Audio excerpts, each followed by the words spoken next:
The following is a presentation of the Eagles Sports Network. Carson-Newman's 6-game winning streak comes to an end with a 4-2 loss to Shorter with Coach Tom Griffin and Michael Watchering for the Eagles Sports Network. And, Coach, you had a streak of 4 consecutive games with double-digit runs end, and you put up 9 in Game 2 against Limestone. You come off that emotional walk-off win against the Saints in a series sweep. And here today, you had chances. You leave 10 runners on base in this game. What did you see from your hitters that you weren't able to have one of those innings where you've had this year where you put up 2 or 3 in an inning? We've seen it before, baseball. That young man who threw for Shorter 4 innings, lefty, heck of a job. If Wesley doesn't give him a scholarship after that, then that guy needs to be represented by somebody, an agency, because that was a heck of a job by him. What did you see, Mike? What do you see? What did you see from our hitters? What did you see? It just looked like some missed opportunities, Coach.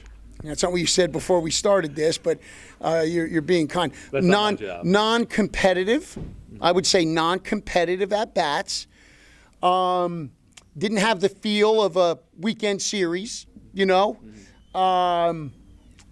Poor body language on some guys when things didn't go well, the head down, that kind of stuff. They tried, but it was just kind of like they just didn't have it.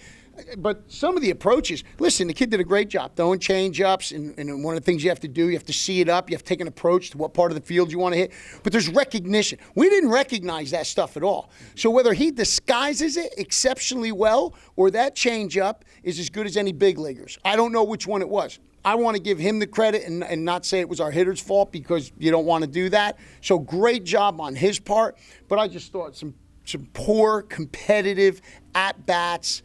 And hey, that's baseball. When you look at the pitching staff, they only give up 4 runs, they but did a great job. They did enough to win. But 2-strike hitting comes to play. It's happened a lot this year. 0-2, 1-2. What do you attribute that to? I think it's just potluck because we've had some more success than less. I think with that, I thought Noah Pridmore in the first inning. Ken, his thing is he's got to get ahead, and he falls behind, and then it's like now I've got to use my fastball, and that's not his strength. His strength is that slider. So when he falls behind, he gets in trouble. But he limited the damage. What great play at home plate by Spencer Bright, by Deacon the runner. So instead of a crooked number 1 run, and then you got a bunch of zeros going up. Yes, we had opportunities, but just, striking out. And I know striking out is part of the game, but I don't know. It didn't look very competitive to me. And I thought Tyler Shaver was phenomenal. Tyler Shaver looked like the Tyler Shaver the last couple years. Fastball had life coming out of his hand. The slider had late break to it. Really good job. Jake right at the end. Again, an exceptional job. But very disappointed in the batters and how we went about this. Can we tell them, listen, you only have so many games left. This is the last, you have 4 games left at home. And it's kind of like, take advantage of, go in there and fight and battle. And I know they are, but boy, it just didn't look like it. It just didn't feel like it. It didn't feel like that at all. And I think I told him, I said, you're going to let opportunities go by at the end of the year. And you're going to be like, you know what? Remember that game? You remember that Coker game? Remember that LMU? I said, you're going to look back in a lot of what ifs.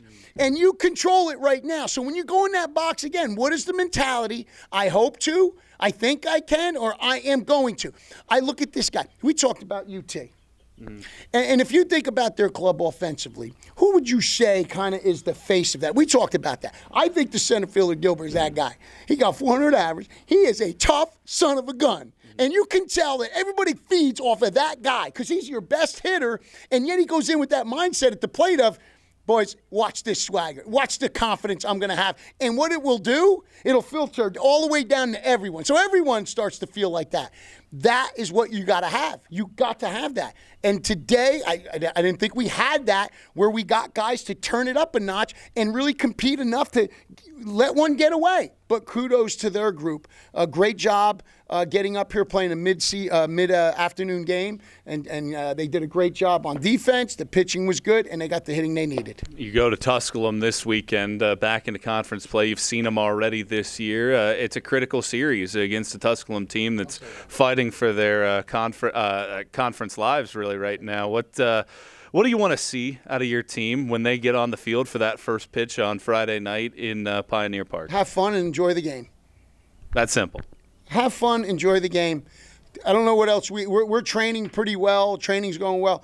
hey, the dinner's cooked. Now we just got to go enjoy the meal and compete. Now it's competing time because Tusculum's trying to get back in this thing, and a series win for them. Boom! They feel like they got a shot at this thing. So now you get to see mano a mano. Hey, who's gonna? Here it is. Let's see what we do. See what happens, Coach. Looking forward to it this weekend. Best of luck. Thank you very much for all you do. He's Carson-Newman coach Tom Griffin. I'm Michael Watching for the Eagle Sports Network.